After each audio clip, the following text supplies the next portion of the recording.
Hello, everybody. Welcome to the Acer High School Mayhem Overwatch Tournament, Round 1. I hope you're all having a fantastic afternoon. We are just getting ready to get underway for our first game of the day, the MGSO 23 squad up against the SCCC Gold.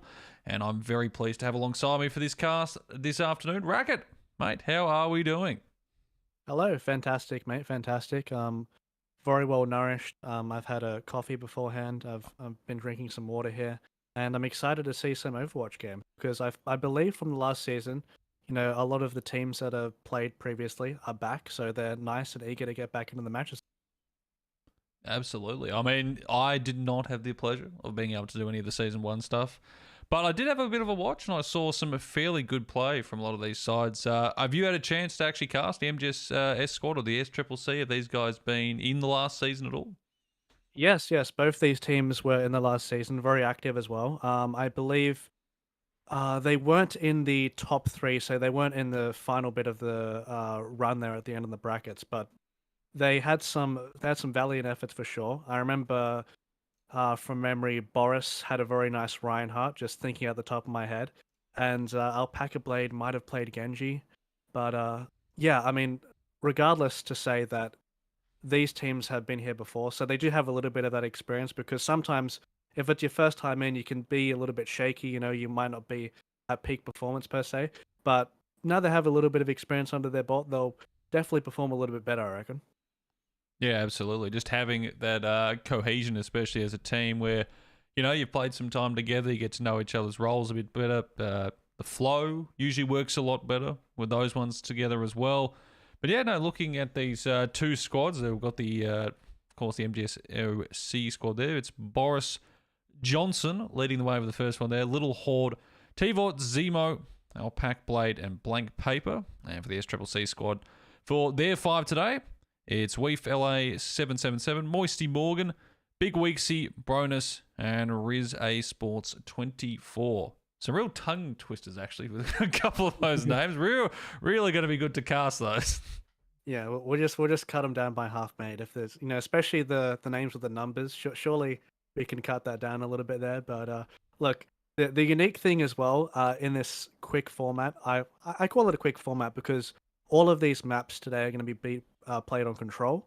So if you're into that sort of fast-paced action, this will be the sort of day to watch your Overwatch games because a bunch of control maps, they're all going to be different as well for each round. So we're going to get a lot of variety as well. So it'll be fun. Yeah, no, look, I don't mind control point maps. I reckon I'm more of a payload guy. That's just speaking from my own personal experience of playing the game. One that I've not played in a while to begin with, but yeah, look, I mean, as you said, like just fast-paced, crazy action usually with the control point ones. Trying to actually find like and it's just the little things as well you'll find from like sort of small little mini fights you might have in between about 5-on-5, just crashing into each other, picking those apart and finding, someone, a healer who's just out of position. You're looking for an attacker who might have gone in just a bit too far, got themselves caught in a bit of a situation. Those are the ones that we'll pretty much see if these teams can capitalize on those. But before we do get into the games today, we do actually have to thank all of our beautiful sponsors that we have. Do you want to take it away with those ones, Rack? Yeah, sure, mate, can do. So Predator Gaming are the PC partner of AEL with solutions for all your gaming needs, entry level to the premium products. Also, we have Acer ANZ. So they're also a partner of AEL High School Cup in 2023. And if you want to upgrade, look no further than Acer in your computer needs. And also, returning sponsor in Indomie Australia are also a partnered event of AEL, a partnered company, trying to have their little noodles there. They're fantastic. Have them quite often myself, actually. They are really, really good. So have a taste of them. And last but not least, we have Game on Cancer. So if you want to donate to that charity, then there is, I believe, a QR code on the screen there as well if you want to support a very important cause. Yes, absolutely. Thank you very much there, Rack, for those ones. We're just waiting now. I think everyone's pretty much got themselves in towards the lobby. So we are going to be going live very, very shortly. I guess right before we do go, I mean, it's first round, so we're not really going off too much apart from what you might have seen last season. Who are you backing in today? Good question, mate. I really did enjoy the gameplay of Boris last time that I saw him on the Reinhardt. One thing to note as well, since the last season, the meta will be quite different.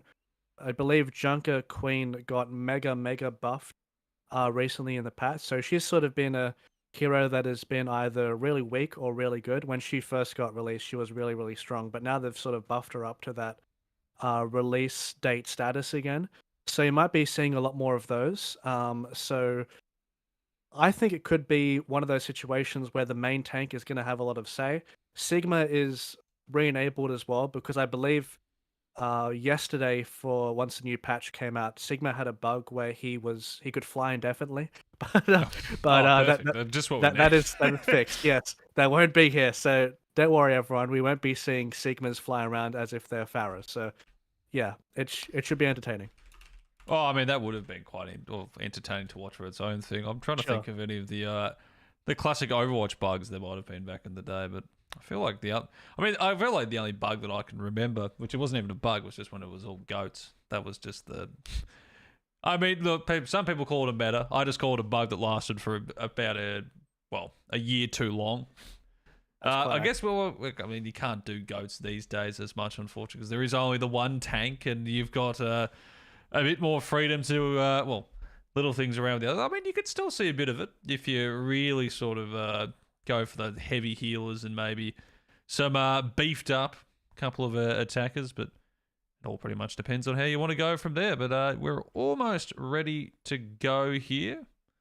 We've just got the guys waiting in the lobby for these ones, and yes, so we'll be switching over very momentarily. In fact, we are entering the game right now, so unless there's a giant crash, we should be right. And 3, 2, 1.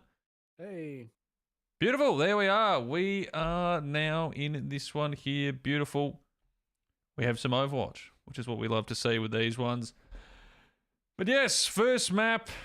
You've got your attackers. Everyone set up here, ready to go. Oh, well, assembling the heroes. I think, actually, with these sort of control point ones, who do you feel is going to sort of be the heroes you're looking for? Yeah, it's a good question, especially considering the most recent patch.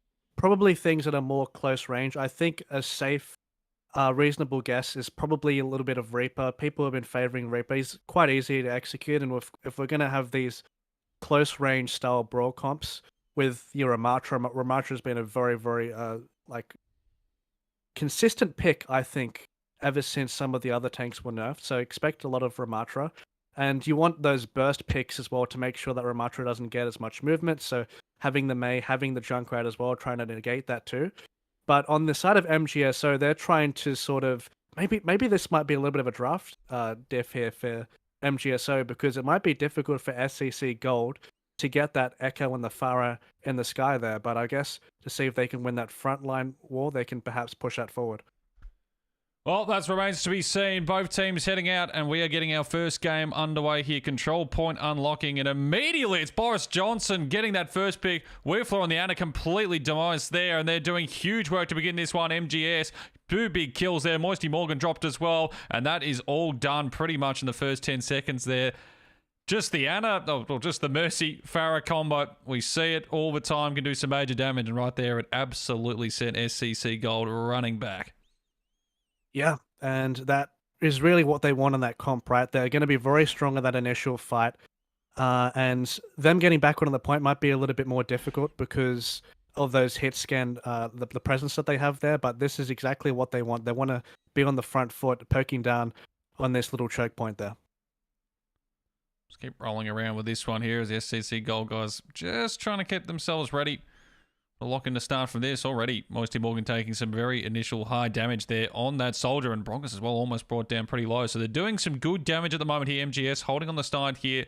Already ticked up to 33%. Again, it's Boris Johnson getting the initial pick. This one of the big weeks here. The McCree out of the fight just like that. Continue to go on this one here. Moisty gets at least one trade, but Vito, Horde, and it's going to be the revive as well on Boris Johnson, and just like that again, the second fight looking pretty much won. Delay some ones here as well. You can see Weirfloor being put down, trying to stay alive, and at this point just needs to die, get back towards spawn room.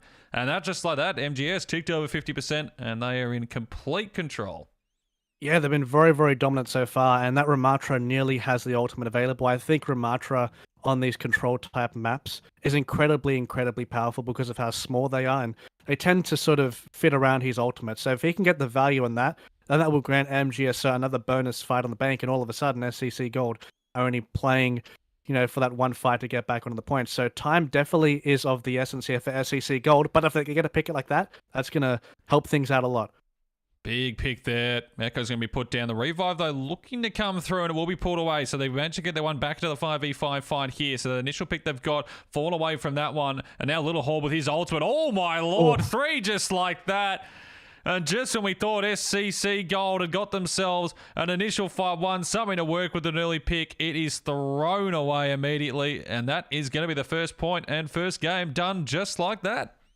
That was quick, and you're completely right as well. That was after a pick as well, but I think MGSO just showing how confident they are in this matchup, especially with the Ramatra. Once Ramatra has that ult, he's very difficult to stop, especially recently Ana got a change where she can't sleep Ramatra for as long because of the difference between sleep CC and how it interacts with tanks.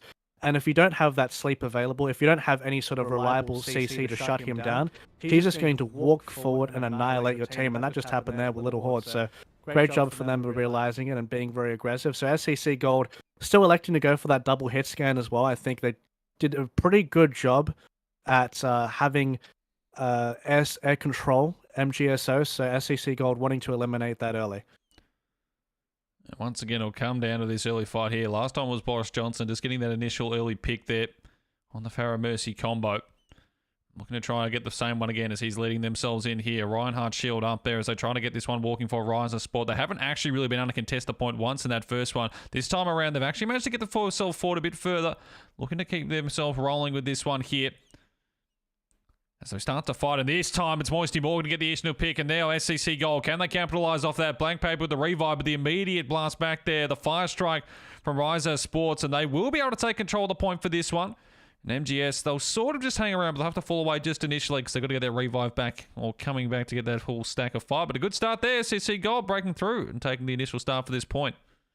And that's exactly what they want as well, to try and bolster up their confidence, and especially with their team comp as well. The Zenyatta definitely wants to get those picks at the start, but can be threatened a little bit if he is dove on there, especially with the likes of the Farah, but still trying to harass through. The Bastion quite good into the opposing Reinhardt to get that shield down too, but patience from both of these teams. Anti-heal, a little bit of a problem there, but ends up getting the health pack and was saved afterwards. Down a bit on the other side there, but as we get back in towards this fight there, Moisty Morgan again with the pick there onto the beautiful one on Mercy there. Little Hole with the immediate trade back on the Weeksy though, and they should be able to control this one through on the other side here as they keep control of these 4 points, staying around, contesting for the time being. But now the Pharaoh ultimate out as well, and Hawk popping that one, and they will be able to get the switch back over here. MGS getting that one done.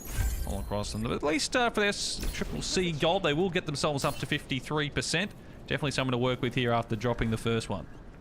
For sure. They did have to invest into that fight, of course. So MGSO had to use 3 ultimates. SCC Gold are going to be coming up on the Reaper. It can be very crucial in this situation. And I think MGSO might be aware of that. They're going to try and position away from it, especially with this pharmacy. They can maybe alleviate some of that pressure, but they want to try and pressure this choke as much as possible so Reaper does not get that flank. Well, that's what they'll be hoping for here. Again, trying to get this one stacked together. They're all just... Everyone just sort of, sitting around at the moment, just enjoying life, and it's just a bit of a waiting game. And now it's going to be SCC Gold getting themselves going with this one. Boris Johnson up in the air, the Pharaoh Mercy combo, doing some initial damage there. And this time, Tivo gets himself set there on that beautiful one onto Bastion. And with Brongas dropped immediately, you've already lost the one healer. Racquetz is going to try and charge in. He doesn't get anyone into the wall, and he's going to be immediately put down. And that's pretty much just going to be this fight done, unless Moisty Morgan can do a bit about it. He will get 2. Unfortunately, he can't get much off that. Blank paper is actually put down after getting that revive through. They should still be able to control this one for the time being. But now it's just going to be about who can stay alive, who's going to be falling back in the others, with Little Horde grabbing that one there. And that should be fight 1 for MGS to control this one for the time being. They've got players who'll have to come back. But SC Triple Gold are the ones who are in a bit more of an awkward position.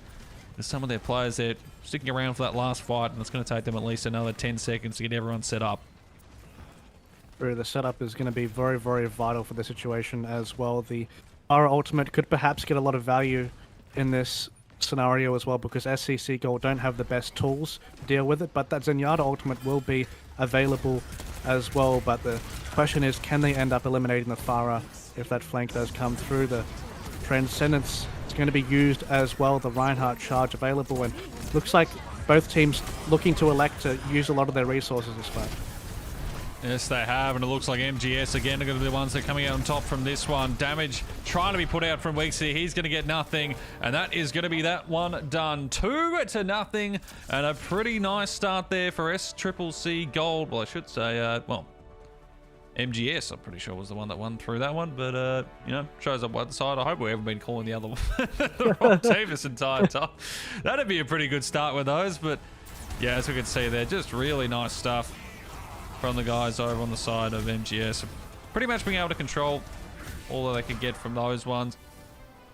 Pretty very solid stuff across the board. And, well, that one done there. We'll come back across to ourselves for the time being. So, yeah, pretty quick start. I mean, 1-0. Yep. These are, I believe, best of 3s, or are they best of 5s we usually have for these ones today? I believe these ones are best of ones, from my knowledge. So best of ones. Oh, it's just all straight down. Beautiful. Well, yeah, you know, this is you set up for a long game, you get the one done, bang. All right.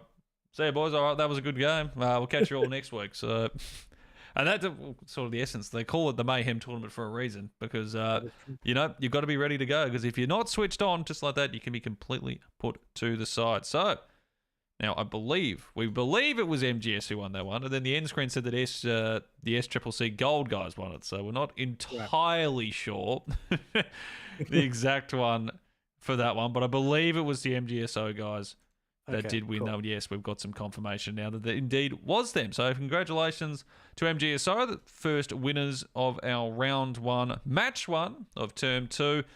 And with that one done, they will move themselves into first place. Okay, we've got a further update. It was SCCC. Oh, it was SCCC? Yes, it was SCCC. There we go. We're fine. We're fine. Oh, for God's sake. All right, so it was, you know, we're getting all good information here at the moment. All perfect stuff. So that is the round 1 done there. We do have another 4 to go with these ones before we are done, of course. So we've got Peninsula, Ilios, Lijiang Tower, and Nepal. And then we will, I guess we'll be pretty much done for the day with these. But yeah, I mean, first close, wasn't probably as close as we might have been expecting with a couple of those. But yeah, we've hopefully get that. Well, hopefully we might get some closer games in the upcoming ones as well. And yeah, just look forward. Still got 4 more games, so plenty of action still to come.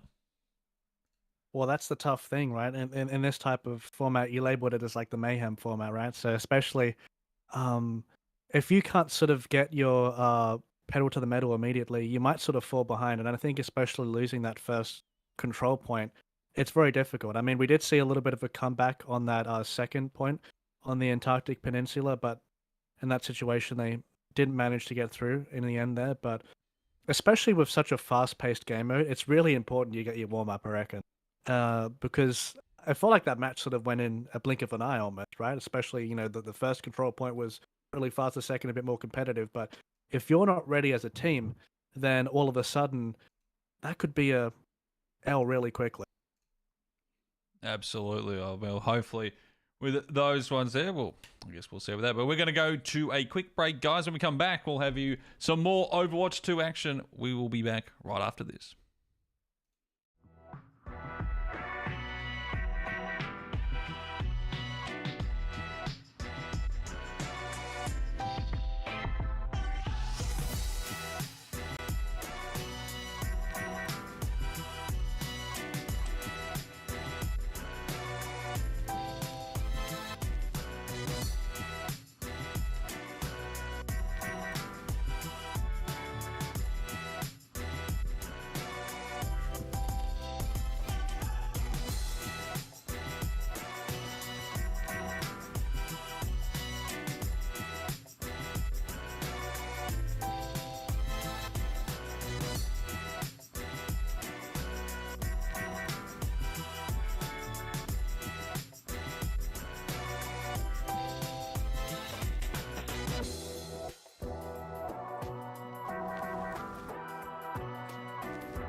Hello, guys. Welcome back. Hopefully, we're all having we've enjoyed a very nice break there.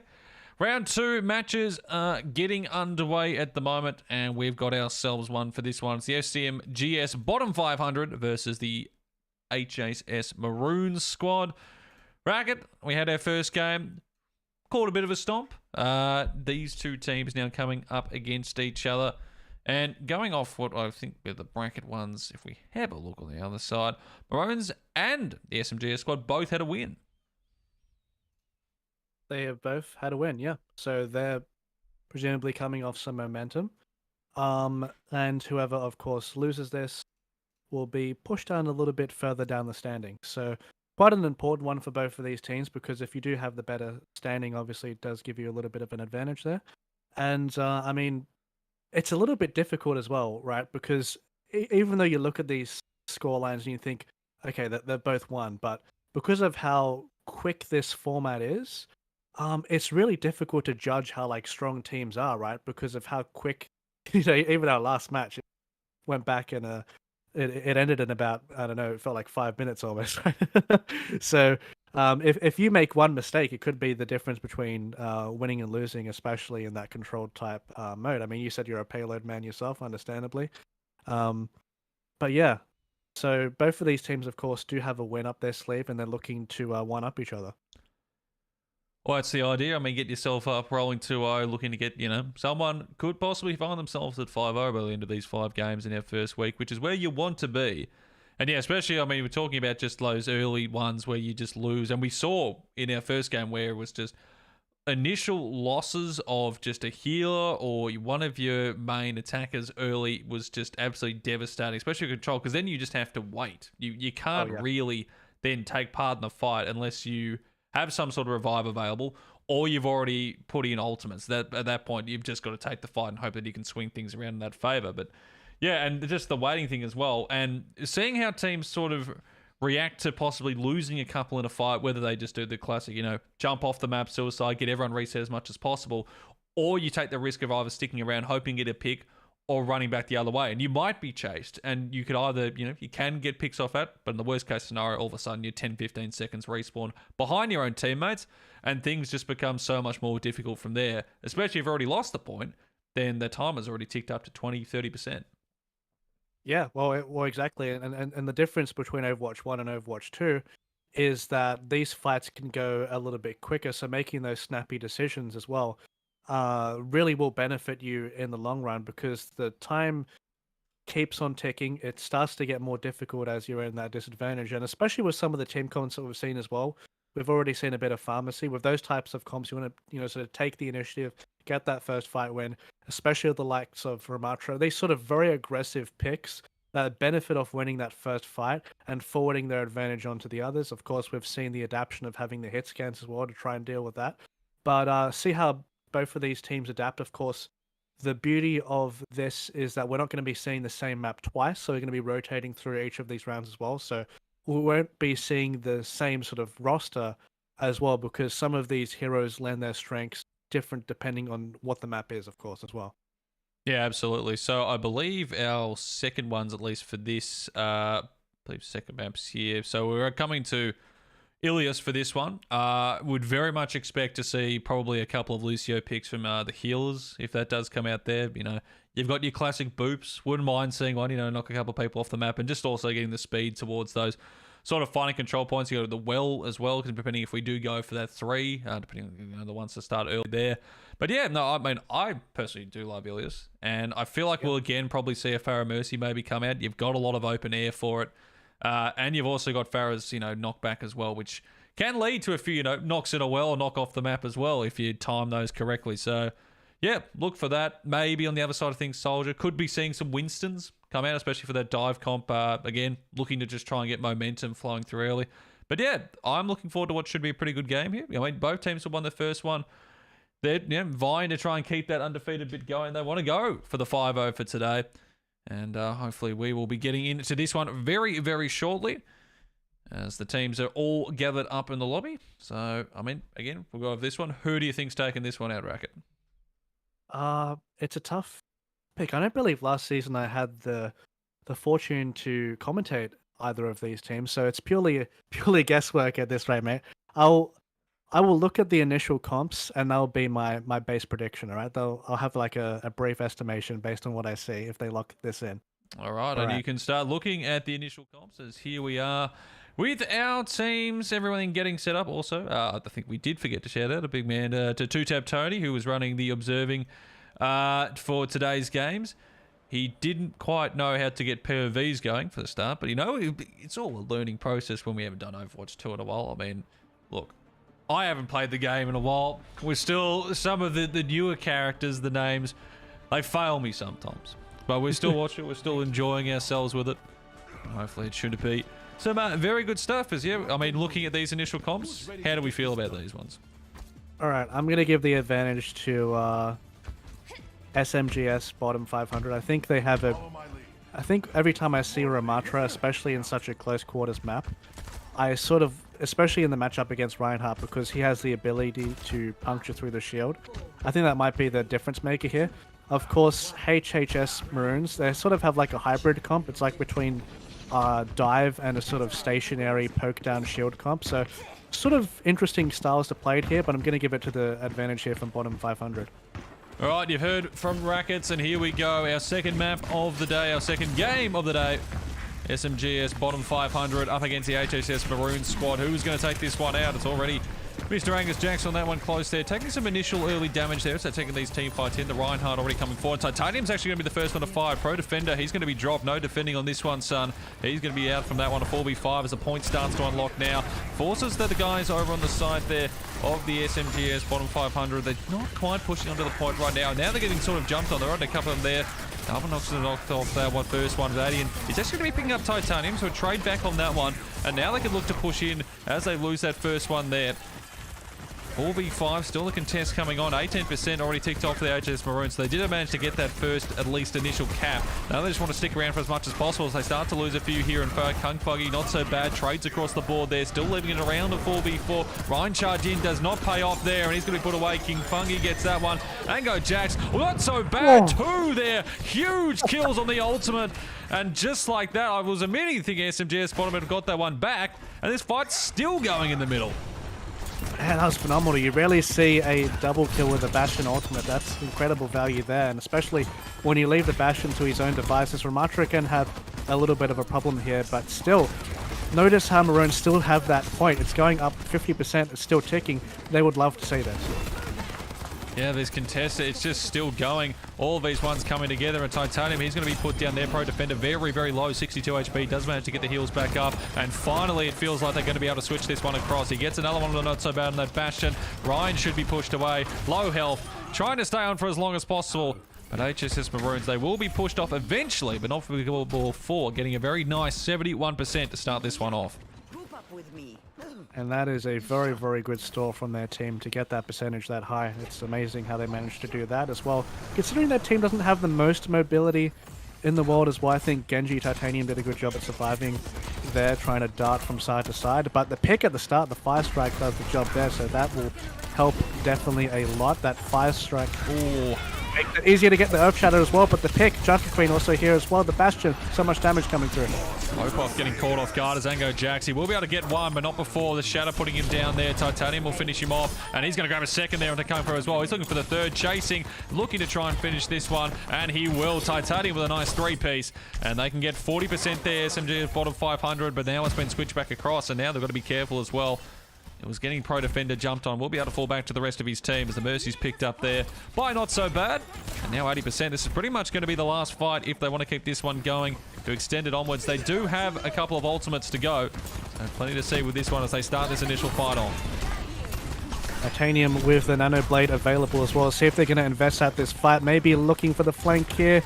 Trying to get the damage on the backline. There we go. Could it happen here? That's a good two for Titanium. Big ones there, but it's going to be traded back. Kung Fuggy and Angus Jax, two of their own with those ones. The knife and also just a nice couple of shots off the bat. Not so bad. Opaf falls. That's got him rid of there now. As Tarbian is going swingy. Needs to find these hits. They need to find the kills. Bad or not so bad with two big ones though. Finishes it off there. And HSS Maroons, they will take the first objective. They got 50%, or actually 71 off the initial first fight. After that one went for an extended period of time, and they use it to their advantage to get that one done, 100 to 40. Not so bad indeed, eh? They did a great job there, and I think that sort of comp does function quite weirdly because you had the Genji being a nuisance in the backline, and you also had the Bastion sort of pressuring the opposing Ramatra at the same time, and I think the Reinhardt did a very good job at surviving that as well. It's very difficult for the Reinhardt to survive, but the Bastion was helping so much and making sure that that front line was durable as ever, because Ramatra can be a little bit of a challenge for Reinhardt sometimes, and they didn't manage to get that big ult to try and secure the point, but a little bit of a change here. And looks like we're going to be having a Sombra, so potentially looking to hack one of the opposition and try to eliminate them quite quickly, but they're going to need very good comms to make sure that they can take advantage of that. They do. They've also switched over to the Lucio, so getting themselves quickly towards that first point. They want to take control themselves, this first one here, as much as possible. So Ramatra pushing up here on top, back to charge in, doing some decent work, and Ango, there it is. The initial one onto Sombra gets that pick. Not so bad put out of position, but Kami jumping up in the air will get a nice trade back. Not before Pro Defender jumping in. 1-2. Him and Kunfungi doing huge damage there. And the first point will go to SMG's bottom 500. The initial points on there, and the Sombra pick is a perfect one to switch it over. Now they just need to tick this one up as much as possible as the rest of HS Maroons get themselves ready to go. And that was immediately onto the Bastion right as well, and Maroons looking to swap up straight after that, picking the Soldier, has a bit more mobility to deal with the Sombra as well, can sprint around to make sure that he isn't bursted.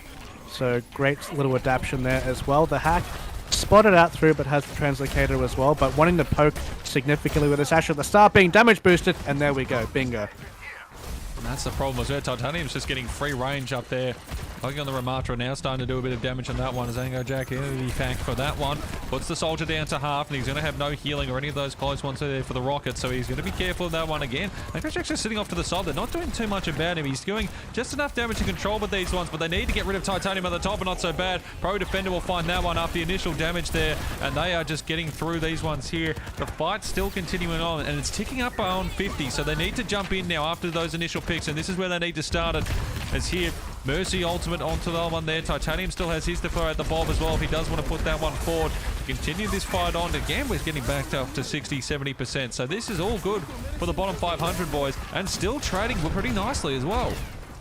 That Ramatra will be doing a bunch of damage too, trying to get the most value as possible there, walking forward with it, AoE, but Titanium's done such a good job on this Ashe, but unfortunately they haven't managed to push through. They had the high ground advantage, but after that pick they didn't snowball, unfortunately, for the Maroons there, and as a result, I mean, bottom 500, they are approaching the 90% range, so Maroons, they only have one fight left here. That's going to go through as well. They have no ultimates ready to go at the moment, but just as I say, they're not so bad. The initial pick on the Pro Defender, and another one there onto OPAP, and the Window doing enormous damage through those ones there, and this should be a switch back across unless they can pull off something crazy. The Maroons are not going to. Titanium puts that Angus Jack. The Shadow came in as well, and now it's just Ramatra trying to hang around there. Also, I was going to say have his Lucio probably close. Aiden does fall on the other side again. This is just sort of delaying as much as possible. In fact, they're going to go for the Lucio ult. They want to continue this fight. They want 100-0 right here. They don't want to end it. And you think about it, there might have been a bit of a waste there of the beat as Titanium puts down Pro Defender. And finally, Maroons will get the swap across to themselves. It was a little bit unfortunate there with the beat because I believe it did not catch the Ramatra either, but at least it did force the Tactical Visor from Not So Bad on the Maroon squad. So that's good at least, but still resources available here for the Maroons. I think they would definitely want to take an early fight in the situation because they'd be aware of the EMP. Sombra can charge it up so quickly, and especially if you're playing Reinhardt, that's a good way to access those defenses and breach through. Again, and this time it's not so bad. The aggression there on the Soldier, finally getting himself in some nice position. He's going to put down Aiden immediately there to heal a loss. Pro Defender will at least get the trade back. That's the tank gone. Falling off that one there. Titanium's going to throw out the Bob. It's probably gone a little deep. It's in towards the back line. Slept as well as Kami, though, doing massive damage. Opop, Kunfugi, both gone. Pro Defender trying to keep this fight going, but he will be put down. And Kami in the end, getting a 3 picks there and looking very nice indeed as well. Up to 50%. They're starting to work their way back into this. They want to finish this one 2-0. SMG's bottom 500. They just need to switch this once, and oh my, what has happened there? Siegfried's just died? Hello? What oh happened no. there? I don't know, but it could prove to be their downfall in this situation because the EMP, the Ramatra ultimate, comes out straight afterwards, bottom 500. They saw the blood and they are continuing to walk forward with it. I am absolutely completely lost. The Mercy just died. I'm assuming fell off the map, but I don't... yeah, I don't know. I mean, I'm assuming they were with the Ashe and they were just like hanging around some of the top spots and Ashe just sort of walked away a bit after they shifted off towards the... Yeah. It could have been a Lucio boop. I didn't actually see it. Because I believe if you are booped and if Mercy is hovering for long enough, it doesn't register as Lucio getting the boop, so that it would count as Mercy doing it herself. So I'm not completely sure, but either way, 1 in 500 are like, right, she's gone, let's go, fellas. And they completely took advantage of that. That's unfortunate for the Maroons in this case, but either way, they've made quite an interesting little adaptation here. They've decided to lock in the Symmetra.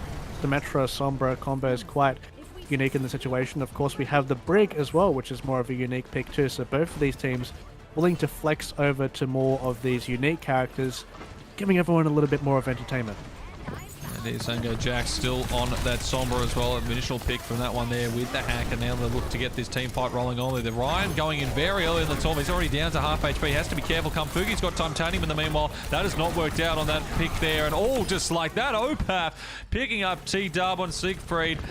The Mercy trying to go in to save the Ryan, and just like that, SMGS bottom 500. They're rolling on. They dropped the first map 100 to 40%, but they have continued from that second one.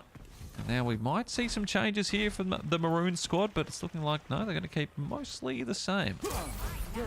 They're happy in this situation. Let's see if they can find some sort of creative teleporter path there, because otherwise it might be a little bit more difficult. But the thing is, bottom 500, they're so close range that if you're playing Symmetra, it might be a little bit difficult to get a flank on here. As you just see there, if she gets within close range, she gets exploded.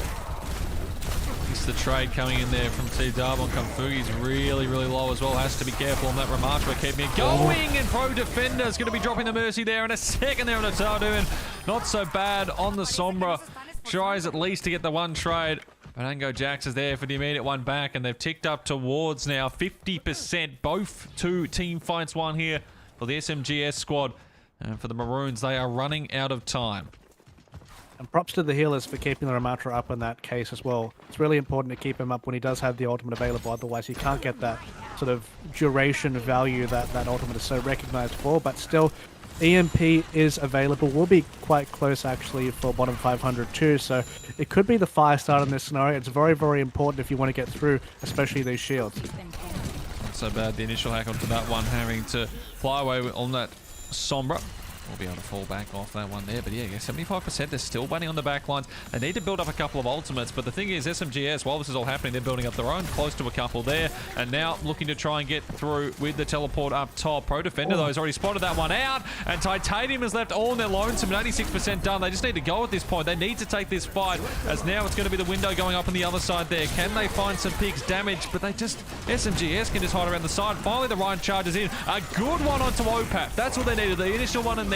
Now everyone comes in, but the hack goes out from Angus Jack, and just like that, they get one, and that's all they're going to be able to find. Kunfun, he's going to get another, and just like that, it is going to be the side of SMGS bottom 500, as it's going to be one last desperate prey from Titanium. Nothing doing. 100 to 0 on the last map, and a 2-1 victory to get them into 2-0 after 2 rounds. Lovely job there from SMGS, and wow, they did a fantastic job in the end there, especially with their ultimate usage, right? That delayed EMP. Titanium had a very good performance though on this Ashe for sure though. Especially on that little bit of the high ground that we saw throughout this map on Ruins. Was definitely doing a lot of damage in the end there, being pocketed by the Mercy. But yeah, great job from SMGS in this game, and they end up taking it out. It was a little bit closer, right? It was a little bit closer. It was 2-1. On this specific control point, so getting a little bit more action, and especially with a lot of these combos, they've been very close range. We haven't been seeing the most picks at the start of the fight unless they're being sort of facilitated from this sort of pocket Mercy style. We're seeing a lot of these all-ins, right, with the implication of the Sombra getting those EMPs as well, making the fights a lot more explosive once they start off. So both teams actually showing a decent array of versatility as well, which is good to see. Yeah, it's definitely what you need, especially for these games where you're going to be having to probably change things pretty quickly if you don't quite gel on the first map. Having those second, third, even fourth heroes that you know you can flex onto and just make a difference. I mean, we saw there, we got off the first one there. I mean, the SMGS bottom 500 guys, they struggled in the first map early. They couldn't get into the initial fights, managed to switch one over, but it just wasn't really working out. You saw what they had trying with the Bastion, didn't really go on towards that way.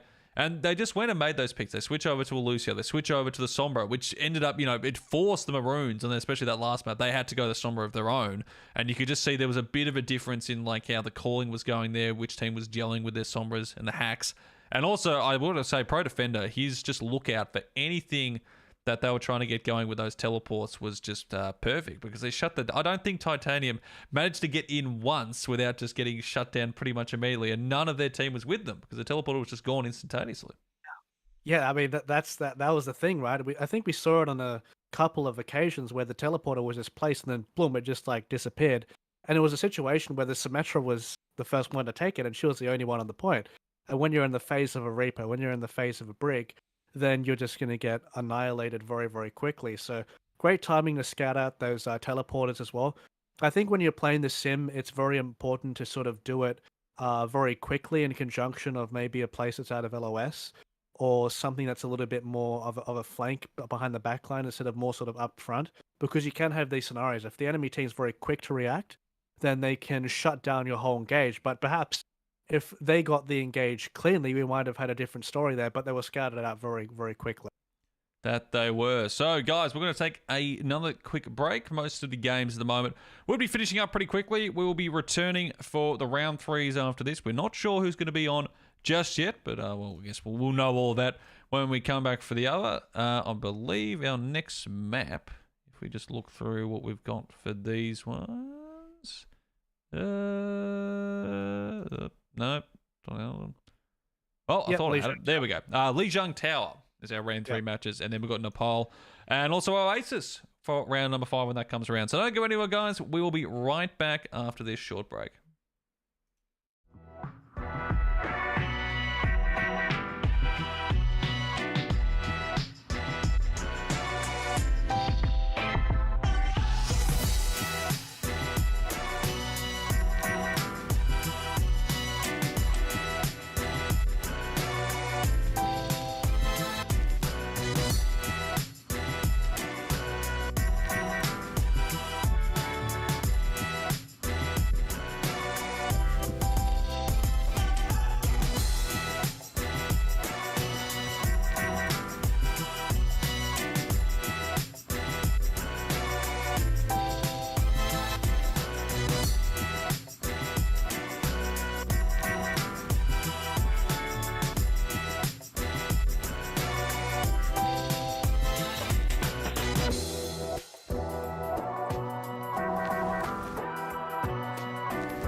And welcome back, guys. Hope you all had another nice little break there. This is the AEL High School Mayhem tournament featuring Overwatch 2. I'm here with Racquet, and mate, we've seen 2 games so far. We're lighting up for our third as we head towards control in Lijiang Tower. And the 2 ones we've got for the next are the Ripley Raptors and the ACS Overwatch 3 team.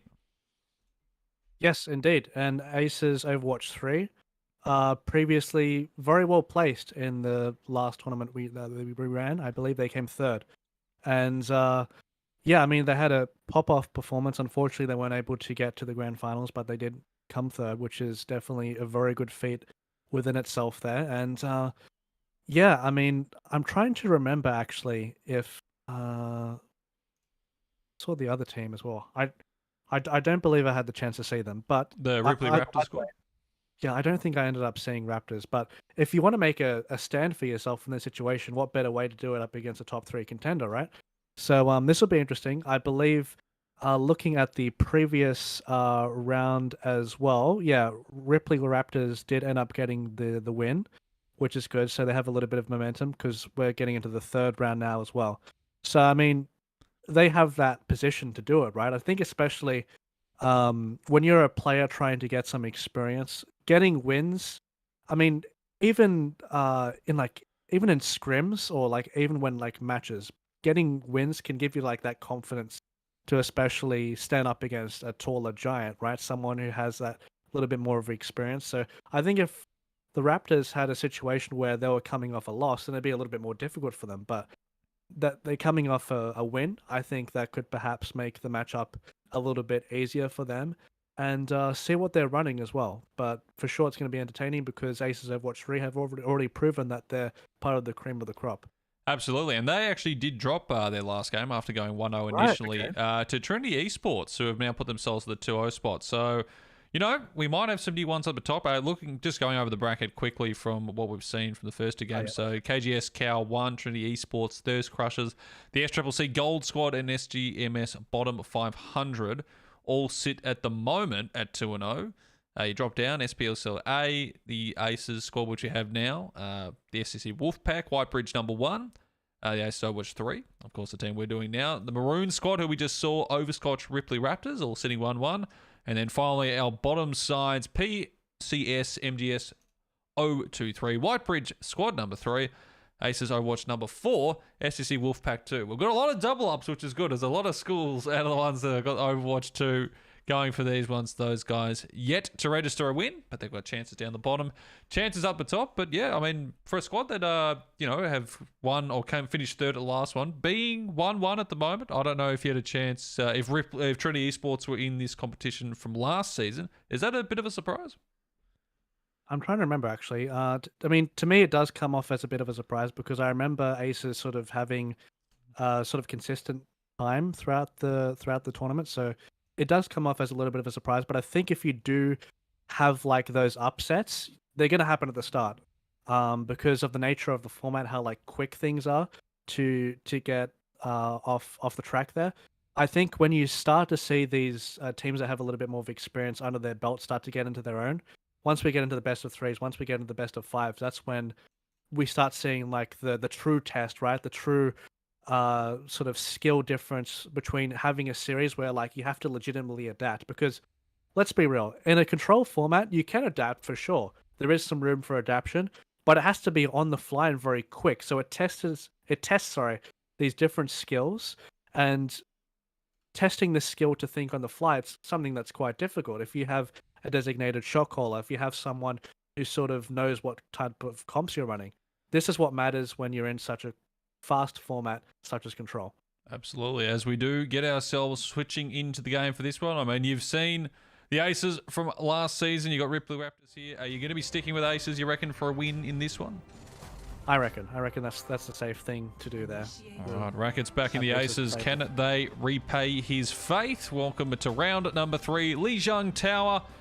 As we wait for the squads to get themselves hero setup wise, who do you think we might be seeing with this one? We've seen a lot of Ramatra. We've seen some Ryans come out, at least with the tank ones so far. Do you think there'll be much changes for only the, running of the tanks for these? Yeah, it is quite intriguing actually, because I think if we're going to be seeing Pharah, maybe you'd want to perhaps see a dive tank to come into the mix, like a Diva or a Winston. But yeah, this is what I was sort of expecting here as well, having the Junker Queen. So as I said previously, Junker Queen has been a character that has been recently buffed. She's extremely strong at the moment, so especially on these very, very short range maps, she sort of has a little bit of a trouble trying to navigate through maps that have a lot of high ground. But in these brawly situations, surprised that we didn't see her before in the previous series, Junker Queen can definitely be a character to look out for. Absolutely. Yeah, no, it actually has been surprising to see where they were also seeing Amora come up. We've got a few different changes and a few, well, looking pretty interesting squads for this one here. Guys, here we go. We're ready to this one. The fight's already happening in towards the middle as we get this first point ready and locked underway. Oo's already taking some very urgent damage onto that Trace, but Stimpy is going to be the one to drop them down there as well. So already that loss there for the Aces squad. Beagle's going to be falling as well as Cody picks up another. Beautiful stuff all around with these, and they're looking very, very solid here early as they're going to be dropping those initial two. Beagle is going to get himself back up there as Cody gets another one. This one a big black 8 as he gets himself off towards the side there, and they will be able to keep themselves up at least for a little while longer as finally the boys turns around. Now they're just going to be careful they get caught off on the side, but a very nice start here for the Ripley Raptors. Yeah, this is exactly what Raptors want as well, because their comp is so ridiculously fast, and they're going to be the most powerful at the start of the fight with the Lucio speed boost, with the Junker Queen temporary health and the movement speed that she brings too. They want to engage first, and if they get that initial pick at the start, then they're laughing. Absolutely. As again, this one's come in already ticked up towards and beyond at least the percentage here of the 30, and now the Aces squad want to start their boiling here. It's going to be the beat drop down, and Winter's going to be picking up Cody. So that Soldier did so much damage early on. That first fight brought down, and Winter's going to be following up with Nyrox, and that beat and all the ones they follow around are doing massive damage here, and this should be the switch back over. The capture done, and we'll be back from 43% there for the Raptor squad. Switch back over now here as it leaves it. Well, they'll start to build up their own, and ultimate-wise, still sitting pretty even on both sides. Yeah, that is true. Ripley Raptors decided not to invest anything into that fight. They sort of were a little bit bamboozled by the very quick sound barrier from Nitrex and getting the very fast engage there, but they're looking to make a rotate onto the side here. Speed boost is activated. They have the Junker Queen movement speed as well. Let's see if they can get a clean engage onto the point here. Pushing in for this one again, and oh, it's going to be the drop there on the other side, and oh my lord, ultimate's out all over the shop, and it is damage galore that comes out from the Aces, and oh, well, I should say the Ripley Raptors, and just like that, switched back over. And they get themselves stuck now. Well, up to 50% for that one. Not going to try and continue on with those, and yeah, well, I mean, the initial fight done, maybe a couple more ultimates thrown that they probably needed to, but, you know, the point taken back, and they continue taking this up towards the 70% mark. See how this Diva ultimate can be used here as well. And it looks like they might be using it perhaps to maybe get a little bit more HP onto the point here, especially up against a Junker. Junker can get a lot of heals there, but the pick at the start from the Junkrat eliminating the Sombra, that's very, very good. That burst is becoming a problem, and the Junker Queen wreaking havoc in the situation down in the choke. Continue to get this one going through with that one, and oh, it's Molotov now, the Junker Queen. We hadn't seen it so far today, but it's doing work just there, and already just like that one, it looks like the Ripley Raptors are going to be continuing on 82%. They might even be able to jump on the Diva here as well. Winter trying to desperately get back.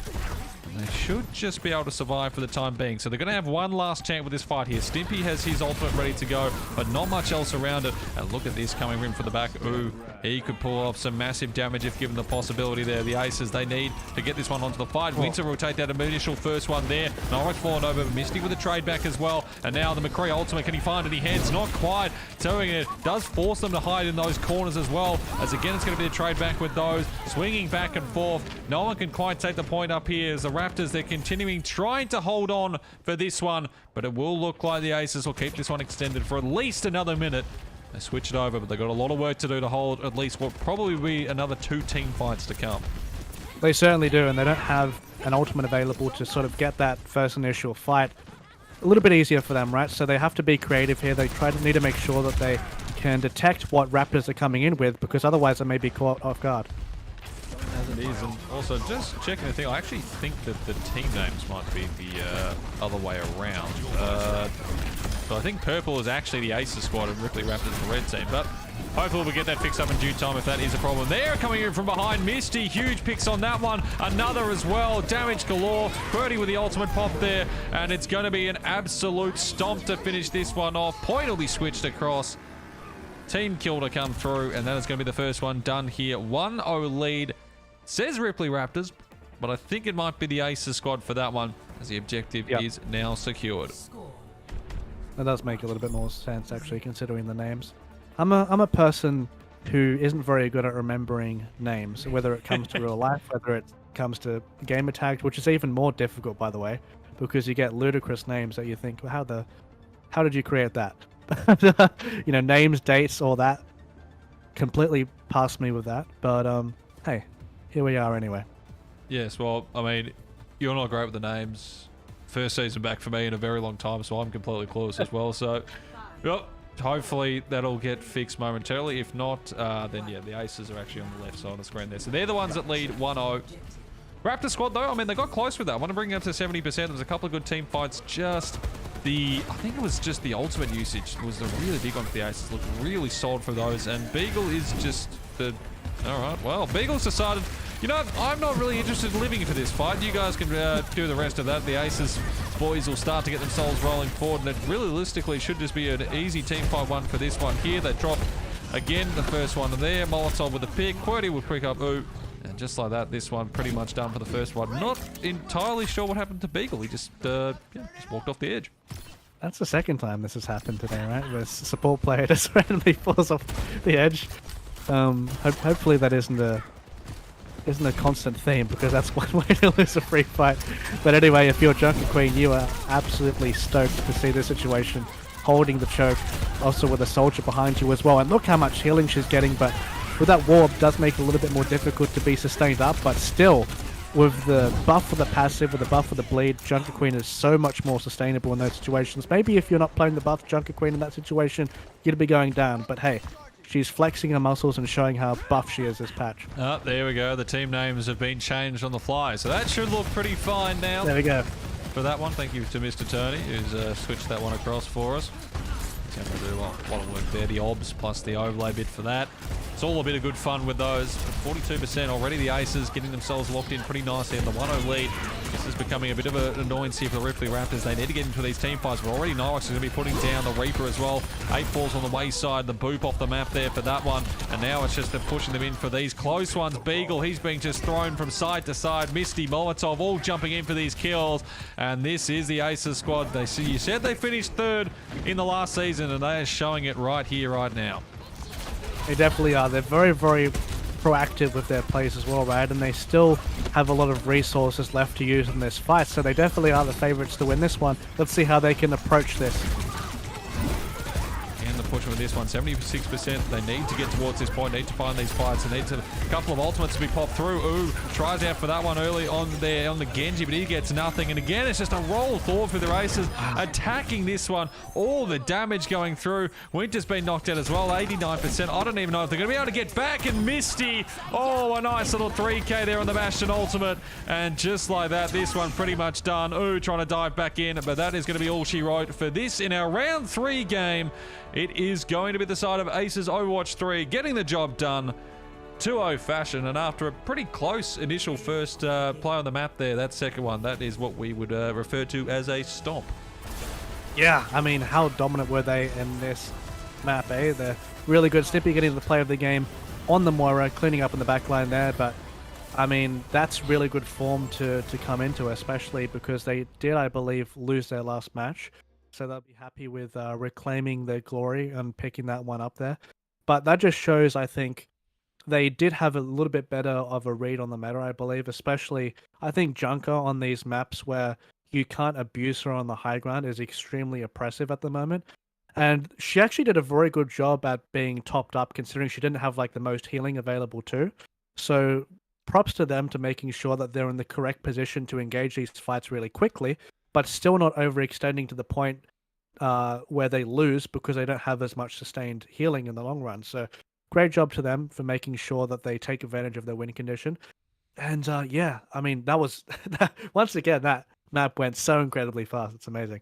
Yeah, well, I mean, we had our first map, I think was probably about 5 minutes in length from the first two there. Second one went for the whole distance in the 3, and then that one, well, the first one was looking at 170%.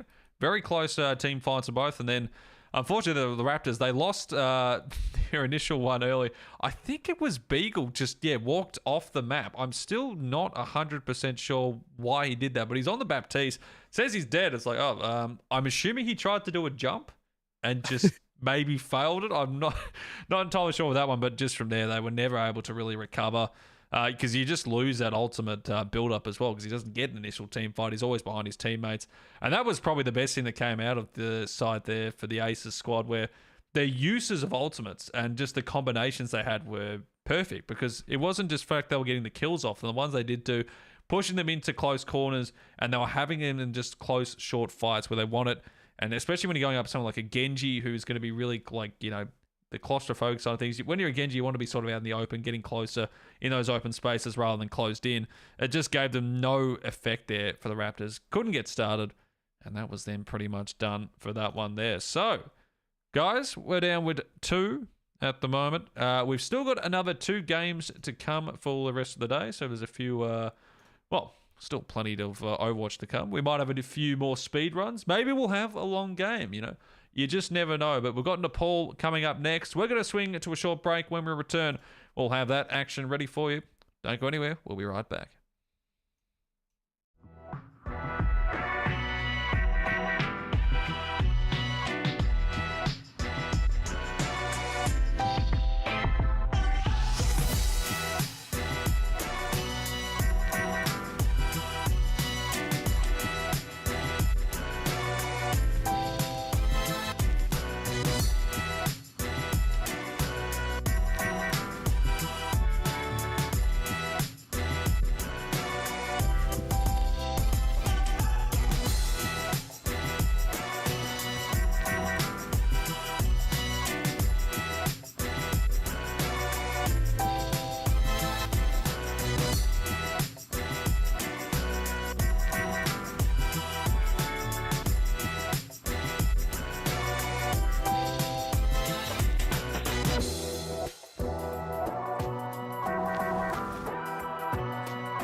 Welcome back, guys. A little bit of a shorter break this time around. All the games pretty much done on that side. If you are just joining us for the first time, this is the 2023 Acer High School Cup, Term 2, Week 1. We do love a bit of mayhem with this one, Overwatch 2 style.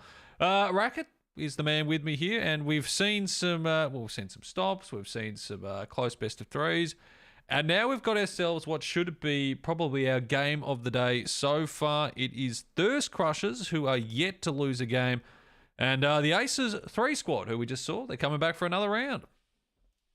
They are. So we're going to be seeing, it's sort of good actually. We get a familiar team on stream because I think last season we did end up having a couple of repeats as well. But I think for some of the teams, especially if they're doing better, or if like you want to sort of build that storyline, it's good to see maybe a couple of times in a row to see how they can develop, maybe against different playstyles. But as you said, yeah, Thirst Crushers are completely undefeated at the moment, so they are within the top 3 of squads that are undefeated, with KGS and Trinity joining them in that spot. So this will be very intriguing actually, because Aces have the opportunity to break that streak, and we could perhaps have a situation where Thirst Crushers have the opportunity to extend their lead as well. So we could say this is quite the Titan matchup, especially coming in for the first day. And yeah, I mean, it's going to be high octane for sure, considering what map are we on actually? I believe it was, we just had Lijiang. If I look back at the notes. There we go. So the next map will be Nepal. That would so be we've had correct. Yeah, we've had 3 old school control maps in the form of Ilios, Lijiang, and Nepal now, which which is good, especially for you, Haz, mate, coming from especially a lot of your experience coming in Overwatch. Yeah, it is Very sort familiar of with it it. is sort of nice to see like the first game we had was the Antarctic Peninsula. I'm like, God, because I've sort of touched Overwatch 2 and not a lot, and I've barely played that one. I was looking, I'm like, what on earth am I looking at here? But Ilias, Legion, Tao, Nepal, Oasis, the sort of the names ring a bell. It is all starting to flow back and come to me there. But well, I mean, looking at this one here, I'm not sure about the others that actually have their own. The other game is supposed to be going on for the round 4 one, because we do have the 3 teams that are 3-0 at the moment after those initial games that we just had there. KGS Cal, Trinity Esports, and of course Thirst Crushers, who we've got now. I don't know whether or not the KGS ones are actually, they are. So Trinity Esports and KGS Cal are playing each other. So there's going to be now pretty much, there's a essence, there'll be either one team, or if Thirst Crushers team win theirs, there'll be 2 teams going to be sitting 4-0. And then you can imagine those 2 will be playing off in a 4-0 to see who is, coming out as the ultimate winner from this first week here of the Mayhem Cup. And yeah, I must say, like, some of these squads, at least the way it's looking, it's been impressive. Yeah, it certainly has. And that's a good point that you bring, actually. So we have 2 of the undefeated teams up against each other, which makes this match even more important, because it does give an opportunity to have that sort of situation where one of them is going to fall behind, right? Especially you want to get the momentum coming in early, coming into these types of tournaments where you want to be in that best position possible come later on to give yourself the advantage, right? So we're going to be seeing some very important results coming from this 4th round, and this is definitely going to be an important match as well, because we've had a situation where Ace is actually, despite being 3rd, they're not undefeated themselves, so they would want to continue the momentum that they had from the last game. They had a very, very good performance. I think they had a decent read on the meta there. But can they forward it on up against a team that is on a hot streak at the moment? They're right now undefeated, 3-0, and we have 2 rounds left to play. So that's the storyline that we're sort of running with at the moment. And 2 matches in particular, very, very important, as you just said, number 1 and number 2. The 2 undefeated teams up against each other, and this sort of match here to sort of separate some of the standings as well, to make sure that we can perhaps see someone clear through on that first seed. Absolutely, as the teams are just about ready to get underway. We'll be getting into the lobby shortly. Again, for this one, I mean, you've got Aces, you've got Thirst Crushers. You were saying last year the Aces were the 3rd squad, but I mean, Thirst Crushers here, they're 3-0 to start off. Are they looking at a 4-0, or are you going to be sticking with Aces again for this one here? I'm gonna go with Aces. Using that ace up my sleeve. He's perhaps. an ace man. That's all we can say there. Exactly. I'm an ace man, you know, but I mean, it's going to be dependent on how Thirst Crushers approach this, right? And I think, especially with aces coming off a win in that situation, they're pretty happy with that, right? They're pretty happy with that. It's good that they managed to bounce off their loss. But Thirst Crushers currently, they don't know what defeat is. They haven't heard the word defeat today. This is, of course, the very first round, and imagine being undefeated. Sorry, not the very first round, but, you know, the very first day of rounds that we're going to be having. So this is the 4th round. They haven't seen defeat yet. Yeah, it's special. Well, before we do get underway, we've got 10 seconds. There was actually a question. Mr. Oscar Krabs in the chat was asking yourself, what is your microphone? Because it sounds very clear. Oh, lovely. Fantastic question, because I don't even know what this microphone is. For all I know, it's part of an ethereal realm that is sort of spawned from the void. But if I can find it out, I will let you know what the microphone is. I hope my $700 one that I paid, you know, $350 for. Yours should be better. I hope mine sounds pretty clear as well, because it'd be devastating if it wasn't. Everybody get that information. As we underway for this first one here, Iceny's going to be hitting QWERTY down there, as Thirst Crusher is going to be getting that initial pick off that side. Nyrox will be able to get the revive back in for there, as again Molotov is going to be charging in. Good block on that one, and the fire strike to follow up. Beautiful stuff. The Romana's put away, and just like that, it's going to be Aces now jumping on these ones close. QWERTY, Molotov, all the picks coming, and after losing the initial one, beautiful stuff down there, and Molotov on that Ryan doing some enormous damage there on the tank roll. Oh, continuing to go forward with momentum as well. Molotov, you are on fire. Congratulations, mate. And nearly, he has a lot of ultimate charge as well, considering as well. And this is a difficult sort of tank matchup for the Reinhardt as well. He needs that momentum, the support from the healers to make sure that he can progress, right? Because Ramatra is a pretty good tank at applying pressure to that Reinhardt, but of course the DPS is so important in this matchup as well to make sure that the Reinhardt can move forward and supply those supports with the necessary protection. But so far, very good job from Aces. Building themselves up to the 40% here. It's Misty over on that right side, and the corner on that side. Ramatra again put down to low HP, but a beautiful sleep there, keeping that one alive for the time being. Kiriko's going to be pushed up the side. Actually going to be picked up as well. Misty this time. It's going to be with those. 1-2 for Misty. QWERTY decides to pop the ultimate there. The visor comes out. Does that one onto Rock, and it's just going to be the others having to fall away as quickly as possible. They should be able to survive off this one. Oh, unless they stay around for a fight. Iceny probably didn't want to do that in the end. He gets caught off guard late. That's going to take some time to get him back. He'll have ultimate at least. They come back for the others as QWERTY goes searching for the first ones there. But 65%. This has been a perfect start here for the Aces squad. You're right about it being perfect. They've done such a good job, and they still have ultimates left. This is the important thing when it comes to Overwatch. If you continue to win these fights without using everything, that means you can continue to snowball it.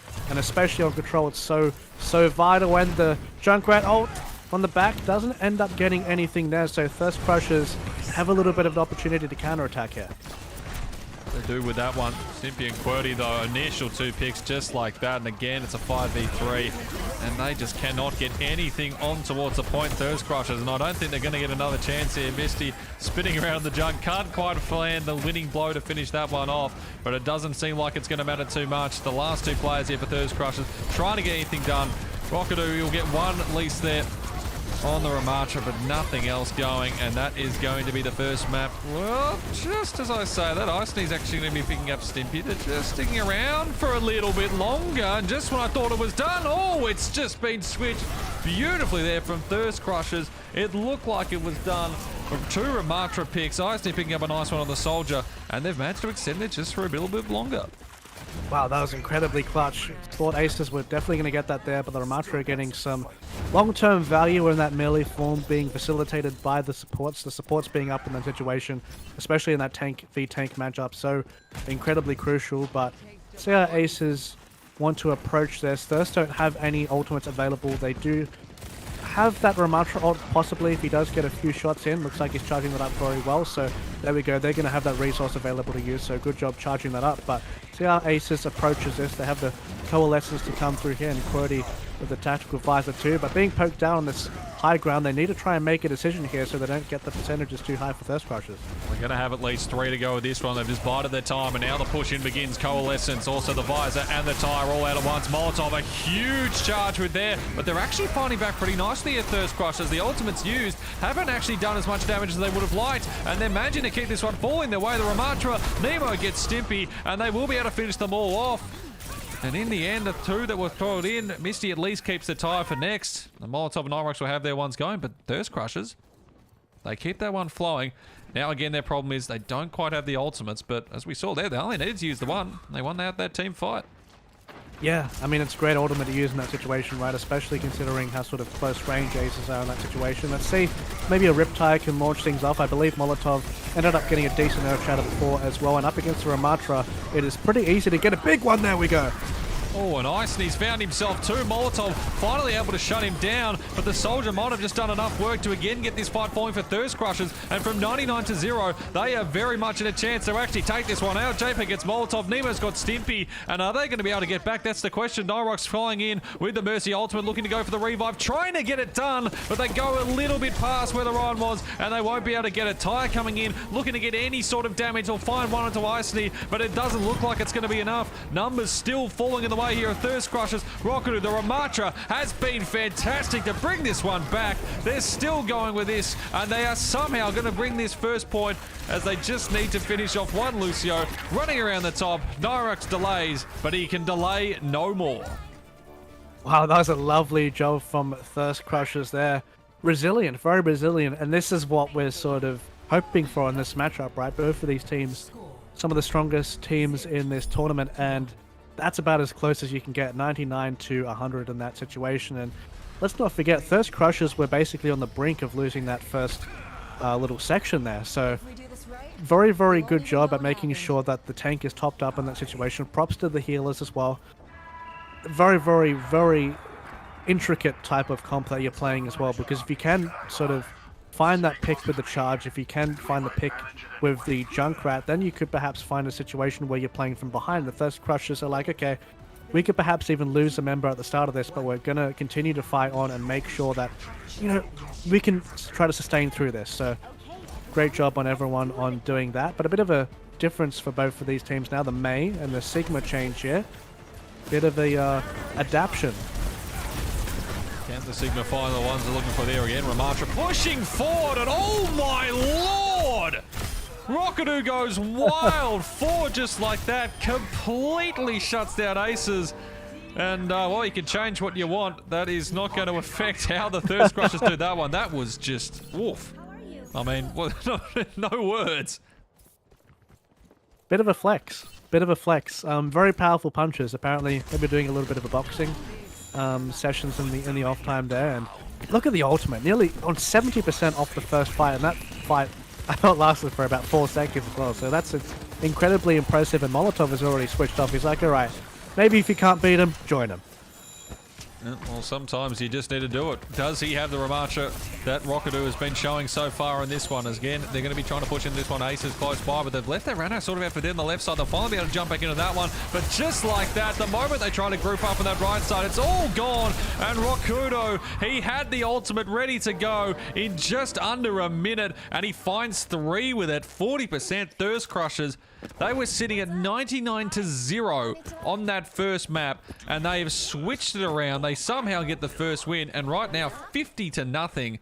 They are looking impeccable. That's just, I guess that's why they've been 3-0 to start this one. Yeah, they certainly are, and this is where they want to be with the May as well, especially to try and, you know, spam those chokes, have the wall available, and try to trap the tank. And there we go, the pressure. This is what they had the combo before. Oh my god, this is just insane. Aces can do absolutely nothing. I don't think they've gotten a single pick so far in this one. 70% out. Another team kill. The perfect Maywold combination with the ultimate. Everyone can dive in on it. And when you're Aces, there's nothing you can do. I mean, they've almost got a couple more build up on this side, but I mean, on the other side, I think Thirst Crushers have those two. Rocketu's almost got himself up to 70% again.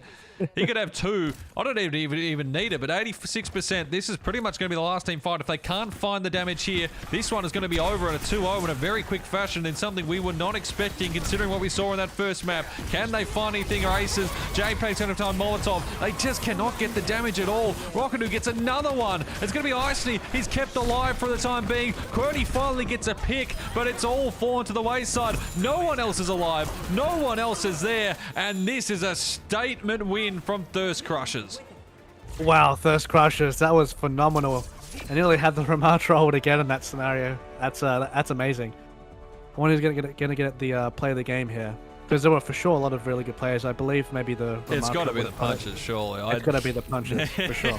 That There we was, go. oh, look at that. The damage just there. Good lord. And I mean, look, it's not just him as well. I mean, you got everyone else around him, but that is Yeah. some major stuff there. Great stuff from the Thirst Crush. What a win. I mean, look, it was close on the first one. It looked like Aces had their number for pretty much that entire first bit of the map, and then something just clicked. Yeah, for sure. And especially with what we've been seeing so far, the Ramatra, that's been one of the more like sort of consistent picks with the tanks that we've been seeing so far.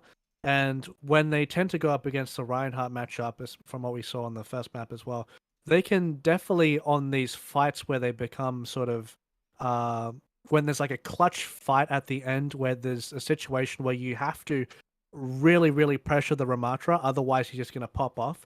It's a little bit difficult for Reinhardt because of that sort of matchup, the intricacy of Ramatra charging it up so quickly because of his punches going through the Reinhardt shield. So it's a great job to sort of understand that win condition, make sure that the supports were topping the Ramatra up all the time, and also combining it with a May on that second point as well to make sure that, hey, if we have this Ramatra who's flexing his muscles all the time, doing a big old 1, 2, 3, and we're going to have a May wall right behind to make sure that this time you can't escape at all. Yeah, it was just the ultimate build up was just crazy. I mean, like the two that we saw initially, and then just the other ones as well. Like they just couldn't get anything. So like the first team fight, it was just they set the tone for that in that second game just immediately, and then there was no recovery for Aces. It was amazing to watch, and I mean, full credit to them, Aces. I mean, as you said, they are a very good team. You saw them finish the third. We don't know. I mean, has there been any team changes looking at that squad from the initial players from last season, or is it mostly? I remember seeing Molotov, Stimpy rings a bell. But as I said, mate, with names, I'm not very good. I believe I would look at one of the VODs, but I believe we don't have that sort of setting saved there as well. But if we're going just based off my very bad memory, that unfortunately I've been beat. But yeah, their roster does look a bit more familiar, for sure. Well, congratulations to Thirst Crushers. They are now one of the 2 undefeated teams so far after the first 4 rounds of this game. I'm not sure whether or not they've actually finished the other, big one that was happening before. In fact, I think they're all done. So, KGS Cal 1 and Thirst Crushers are your teams at 4-0. Congratulations to both those 2. One of them will be going 5-0. Will we have their cast? Will we have another one? We'll get to find out all that information after this quick break, guys. Don't go anywhere. We'll be back with our last round of this first week of the Mayhem AEL High School Overwatch 2 tournament.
Welcome back, everyone. This is the AEL High School Mayhem tournament for Overwatch 2. I'm with Racquetz here. We've gone through 4 games of the 5 today. We're coming up to our final ones, and we've got a pretty good one to finish, I reckon, here, Racquetz.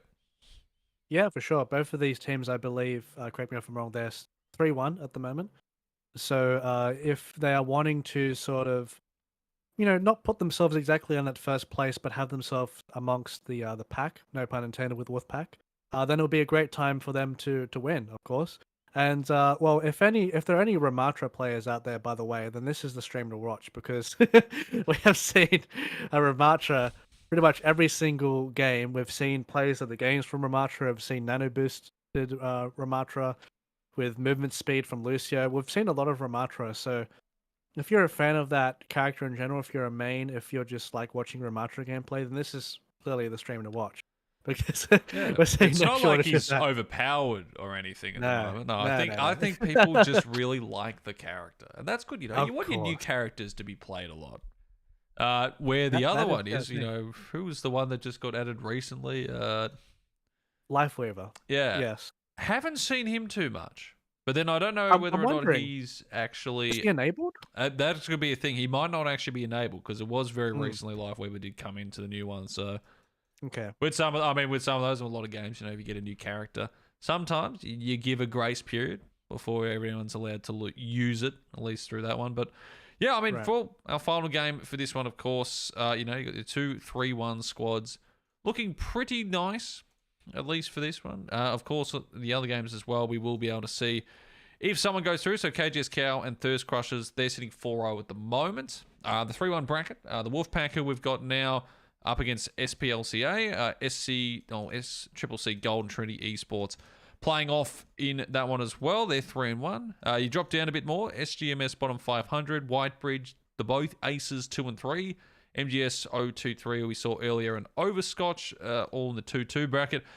PCS, the Maroons, Raptors, Wolfpack 2, down in the 1-3, and of course we will have one of these teams getting a win.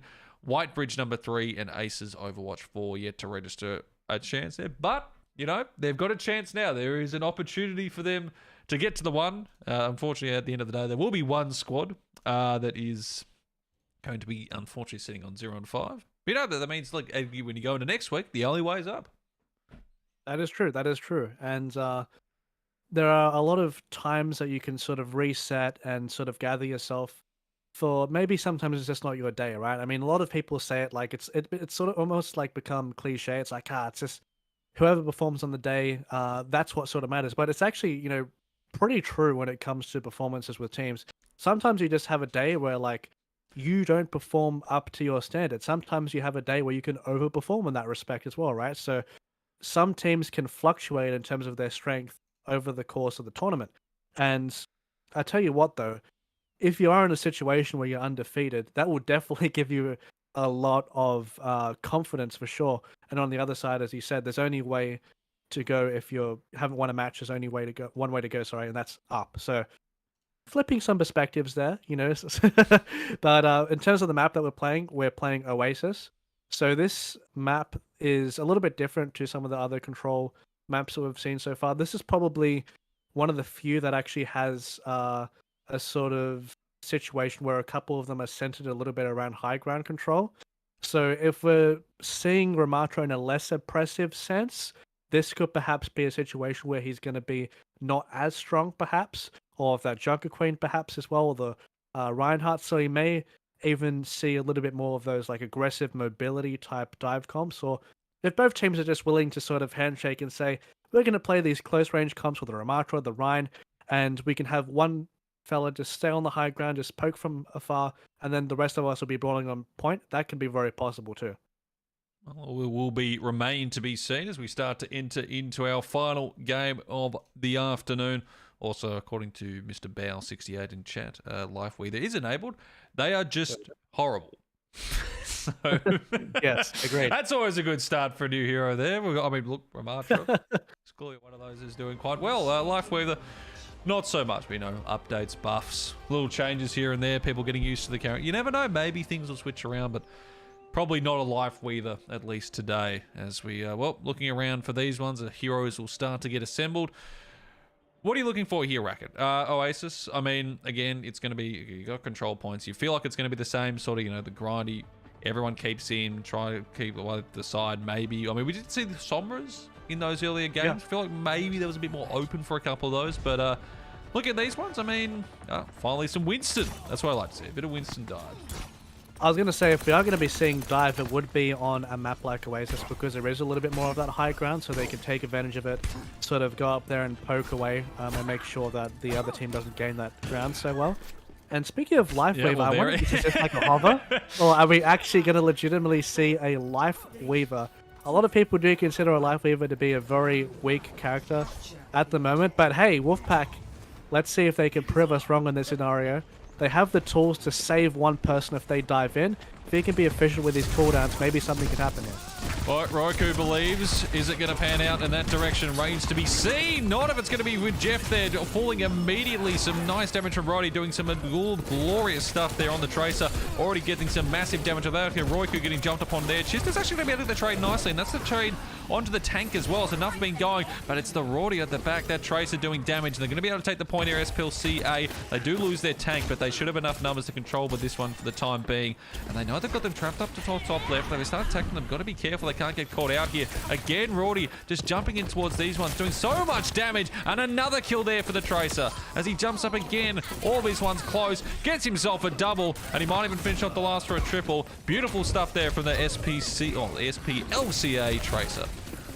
Yeah, done a fantastic job pressuring as well. The pulse bomb available, and this is exactly what you want from your Tracer player, being an absolute pest in the backline, making sure that none of the supports get any room to breathe. And especially up against a Life Weaver that doesn't have the most sort of tools to peel for himself in that situation. Does have the platform, but hey, there we go.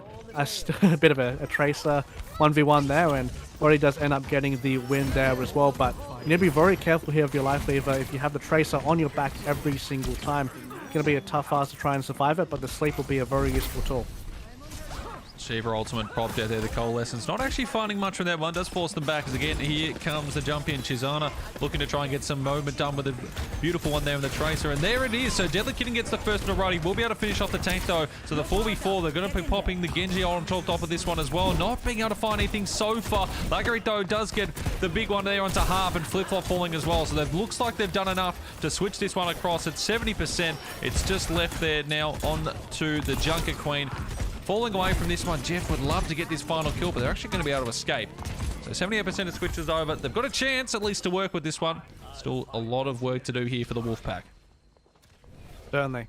See if they can try and maintain to get those picks at the start. Especially when you have a Hanzo, this is where you want to be a little bit aggressive to see if you can stretch that percentage up a little bit more. But having this Ana on the high ground is so incredibly important, but they need to make sure that the Life Weaver does have access to peel, because Roddy's done a fantastic job on the Tracer, pressuring as well. Nice shots onto the Zenyatta! Oh, wow, you love to see it. Yeah, who needs DPS when you got an Ana? And Roddy, though, still looking to do damage. They've been doing fantastic work on the Tracer. Looking down Jeff, and now it's the trade back there as Deadly Kitten falls as well. And you've lost both DPS there, unfortunately, there for the Wolfpack. And that might just be the one to finish it because he got nothing to force out the others. Roku trying to get away from Roddy, but he's just doing so much damage and being such a nuisance to the backline. Lasteric on the Ana doing what they can, but Shiva will finish off the last two. And it'll be the switch back across there for SPLCA. As they get this one rolling above 80%. And there's probably about one team fight left in this one, if they're even given the opportunity here, Wolfpack. Interesting to see their switch onto the Zarya as well. The early Junker Queen ultimate to get everyone anti-healed. She is slapped, but I think Junker Queen has done her job in this scenario. That was massive, and you have the Tracer cleaning up in the back line. That's a lovely combo. That is perfect, and that'll pretty much end this one here. Nothing that they can do, the Wolfpack. They're going to drop the first map. SPLCA will grab this one here. It's just, well, they are just sticking around at least for a second, but now the timer will tick down from that one. And yeah, well again, no, contest. They're still jumping back in every time I think, oh yeah, this one's done. They just cannot say no to this, but, well, Jeff, try as they might, will drop to that one there. Again, there's another. Royku's the one diving on. This time around, though, that is the objective secured. 100-48 and a 1-0 lead in our final game of the afternoon. Yeah, there we go. And, I mean, talk about sort of presence diving in the backline, right? A little bit of a change of styles. Seeing that Tracer, I don't think we've really seen a lot of Tracer today so far, so good to see Roddy popping off of that. And especially following up on such an aggressive front line such as Junker Queen, such as having the Reaper as well. It's nice to have that Tracer in the back, and to be honest, if you're playing Lifeweaver, the cooldown that you need to save for Tracer is going to be your platform, so you can make sure that she doesn't have a good angle on you. But at the same time, it's a long cooldown and it doesn't last for the longest of times as well, and you want to be using it to assist in maneuvering your teammates in another direction. So a little bit of a conflict there to try and deal with the backline, and I think Roddy has realized that and has done a fantastic job of making sure the supports in the opposition have a very difficult time. Roddy again taking these initial damage fights early on here. Switch across there as they get started for this one onto the mine for the Wolfpack. Jeff looking to lock in that one. Also gone Deadly Kitten on towards the Junkrat. Are these changes going to be able to get them anything done here? They're going to be looking to take the initial point earlier. So now the drop down here comes from SPUCLA. They were sitting up top looking to go from that high ground above there. Felicity getting healed pretty nicely. Drops tomorrow the forward side. And Roddy again at the back. This time it's on to Deadly Kitten. Grabbing that first initial pick. And now the rest of the squad jumping in now with this one. Big flip flop getting damaged. Not quite the kill through. They managed to keep themselves alive. But they're all so very low. And now the rest should be cleaned up from here. And it's another first initial fight one there from SPUCLA. They'll get the first ones off there. And I might even look for the last one as well. Ooh, Jeff hiding away at the moment. It should be job done. And 13% continue ticking up. Again, it's just the initial one around. It's just doing so much damage on that Tracer. Yeah, no, doing a fantastic job, especially in conjunction with the Discord as well, right? So if you are Discorded and if you have a Tracer on you, it is very difficult to survive that initial burst, and they're very, very good at capitalizing on that. Coalescence used to walk forward. This is what SPLCA are so good at doing, moving forward and pressuring the opposition. Giving them absolutely no time to set up. More set up there from that one. But Deadly Kitten, Chisholm, electric, and they might have just pushed forward a little too far from this one. SPCLA, they go for the fights in the middle. They get the initial two, but they're brought back beautifully there by the Wolfpack. The window that was popped up there, back protect there on the Baptiste, they weren't ready for that, and they all got caught off guard out in the open because they were going for that push, and that spawn, very open area. And if you're left around with that, it's going to put you in a whole lot of trouble. Very, very open. It's good to see Wolfpack punishing as well. They have those Zarya shields to make sure that the initial engage can be alleviated a little bit as well, and does have the Graviton Surge available too, so that could be a free fight on the bank. There we go. Fire at will, she says. Lacronic as well, getting big flip-flop before he can get set up there. Roddy will get the trade back, but Jeff, they're pushing in off this one. They don't get it off the initial Zarya roll, but they're getting enough damage on the other side, although just pushing in maybe a little too far there. Chisna needs to get back towards some healing. Should be able to survive for this one. Junkie Queen, not just for being able to do enough damage, and he might be put down as well. In fact, no, the knife comes out. We'll at least get Jeff before they're put away. So a trade there will force the others back, but Wolfpack here, getting back up towards 40%. They'll get to 50. They should take the lead. And they have themselves still at least a couple ultimates coming up, but so do SPCA. They should have at least maybe the 3 set up for this next fight.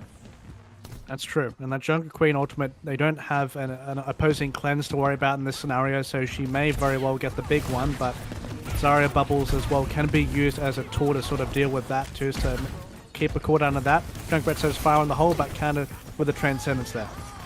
It is, the tire still hanging around. He's trying to go for at least the one there, and actually will be able to pick up flip-flop. So even with that Transcendence, it wasn't enough to save the Reaper here. It's just had absolutely nothing working with them so far here. As they keep pushing across on these, SPCLA, they are falling again on the wayside. Chisna gets Shiva coming back in now, 83%. They're running out of time. They'll probably get one more initial fight from here. I must say, I think the switch to the May's been perfect here because it's just lessened Rowdy's ability to just be able to charge in and get those ones, getting slowed down, having to worry about those close ones. But they might not even get another chance to jump in. They'll get one at least. Rowdy needs something big here with the ultimate. Oh, no!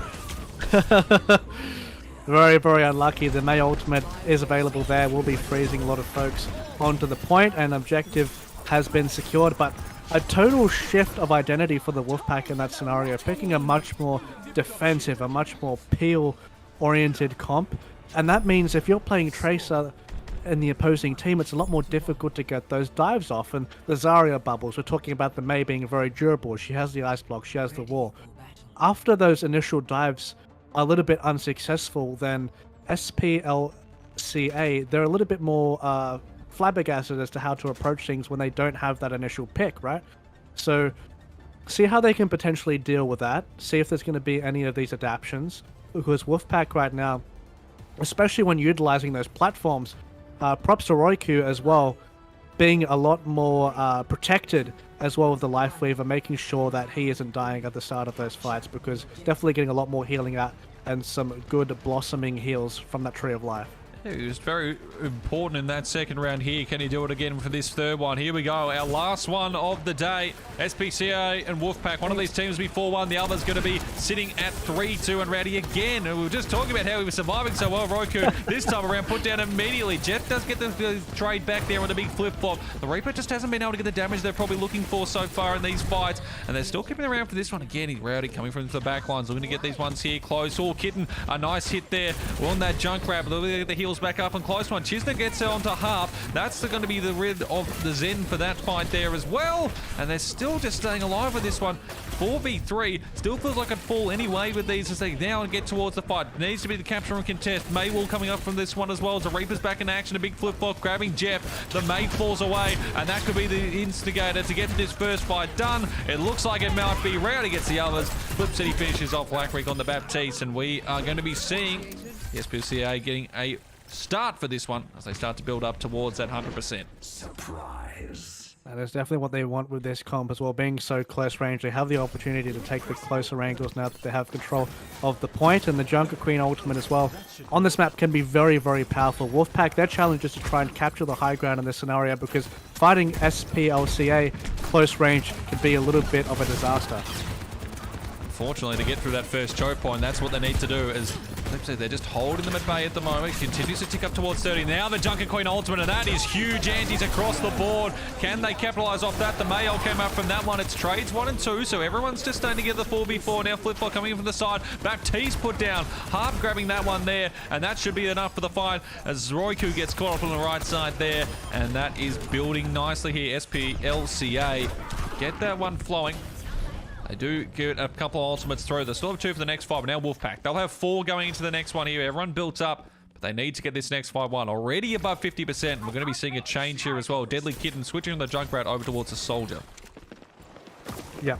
See how that Soldier ends up penning out. Graviton Surge, you'd hope to think that there's going to be a free sort of fight if everyone grips up, but SPLCA trying to maybe spread out in the prediction of that. The window has been used to burst down the Junker Queen. That is one way to get rid of a tank quickly.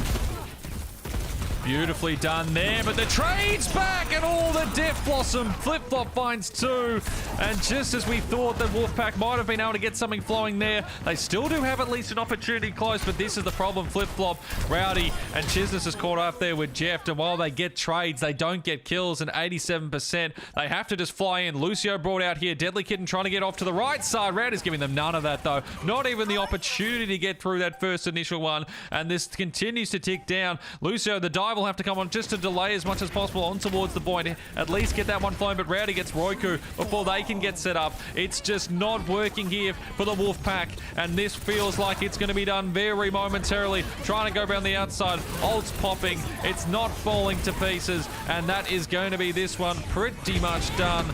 It's going to be Deadly Kitten coming back in, trying. They're the only one alive. Can the Soldier do anything here? They can't, and that is game, set, and match. SPLCA. They'll go 4-1. The Wolfpack, unfortunately, not getting going in the last map. Down to 3-2. And that is our games done for the day. Yeah, great job from SPLCA. And play the game from a Baptiste. You rarely see this one. What ended up happening here? Shots through the window. Everyone frozen.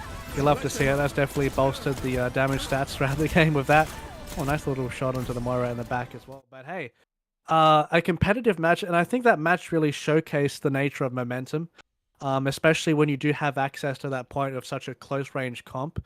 You really want to win those fights and make sure that you are going to be the sort of one to engage, right? I mean, Wolfpack once they ended up taking the point back from PLCA, then they ended up doing a great job. They were stabilizing once they had access to the point. They were utilizing the high ground, but it was all about getting to the point and winning that fight. And then what if they don't get that point? Then all of a sudden they're fighting this sort of uphill battle, and then if they don't have that initial access, then things were a lot more difficult for them for sure. Yeah, no, it was definitely those close quarter fights were really what had them in a very awkward position. And we saw Rowdy on that Tracer. I mean, we talked about them a fair bit, and there was good reason. Yeah. Just the amount of close quarter fights that they were able to put through without being able to, put down a lot with that damage. I think that my pick on that second map, where it was a bit more closer quarters, was all sort of pushed in. His influence wasn't as much, but again, we get to an open one again for the last there. Just absolutely nothing they can really do about it, because if you've turned your focus away from it, you're leaving yourself open to the Junker Queen up front. We saw that ultimate that got popped. Every single one of the side there of the Wolfpack got antied, and even though they were survive initially, you're taking that damage. Ultimates just build up from there, and you just get caught off guard with those as well. So yeah, really nice stuff there from the guys on SPLCA. So they finish at 4-1, as if we we look at the standings. I don't know if all the games are done just about yet. I'd imagine they'd be pretty close though, because that would have been one of the last ones there. And yes, they are. So it is KGS Cow 1 who are our winners for week 1, 5-0. They are the undefeated team. That means that SCCC Gold, SPLCA, and Thirst Crushers are all 4-1. Then we go down to the Wolfpack squad, of course, we just saw Trinity Esports, the Aces, and Whitebridge 1, and Aces Overwatch 3 as well, all at 3-2. The SMGS bottom 500, the Maroons, so we saw in Game 1, MGS 023 as well. Overscotch and the SEC Wolfpack 2 squad at 2-3. Ripley Raptors, PCS, and Whitebridge 3. Oh, sorry, I should say Ripley Raptors, PCS are sitting at 1-4-1-3. So there's still another game to decide. I think Whitebridge and the Raptors are still playing theirs. And unfortunately, the Aces Overwatch 4 squad have ended 0-5 on the day. Yeah, 0-5, but as you said, mate, there's only one way up, and that's there's one way to go, and that's up. So I think the good opportunity from this, especially, you often learn way more off your losses than you do off your wins. And of course, winning is important because you can get that momentum, but if you're a team and you lose, you can maybe point as to a few reasons as to why you might have lost. Maybe it was a particular instance. Maybe you just haven't had a good read on the meta. There are a variety of different variables as to why you've lost a game of Overwatch, if you've lost a game in any really game. So, just try and be positive. Look for some win conditions for your team. Try to find that identity. And I'm sure things will get a lot better. But yeah, props to a lot of these teams. As I said, people coming in from last season as well, being consistent in that participation there. So yeah, it's been quite fun actually. And as you labeled it, sort of the Mayhem format with this control, where a lot of these matches went very quickly, close range comps. We saw a lot of Ramatra, so be looking out for Ramatra the next time we end up streaming this. It's definitely one of the picks to look out for, our signature Overwatch pick. But yes, people are definitely picking it for the theme, not the actual strength of the character. But well, yeah, it's been fun. Someone will find something to exploit, or there'll be something there. You never know in the coming days. But again, so it's Kelvin Grove State College. Congratulations, they are your Mayhem Cup winner for week 1 there. Again, thank you to Mr. TwoTapTony, who's been on production for today on the cameras, doing that all himself, so we do very much appreciate that. Thank you for all the Twitch chat, for being in here. Hope you've enjoyed the games, Racquet. Thank you for being alongside me for these games. It's been quite an enjoyable few hours. Do you have any final words to send us off with at all? It's been lovely. It's been very fun. Thank you for all the students for being fantastic at Overwatch. I know can be quite competitive, and being in the nature of this sort of competitive sort of system, I think, can really increase your sort of synergy and build a lot of friendships along the way as well. So don't forget to have some fun, and good to see that competitive nature there as well. So thank you everyone for listening. It's been a pleasure. Thanks to you, mate, as well, and thanks to Tony. No worries at all. Yes, it has been a pleasure, everyone. Enjoy the rest of your Saturday afternoon. We will be back next week with, some different faces, maybe some different people in production. It'll be a rotation of myself, Racquet, and Mr. Matsy, who I think will be around next week. So until then, Have a good one. Enjoy the rest of the weekend, and we will catch you next time. Bye for now.